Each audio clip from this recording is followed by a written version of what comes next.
Hi, in this short video on OJA Cloud, we're going to show you how to invite a user to a device. Click on the application menu and then on the invite users icon in either dashboard or in map view. You then choose the device or devices you wish the user to have access to,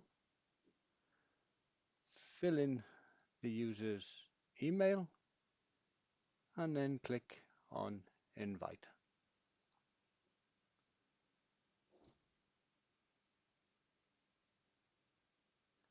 And then OK.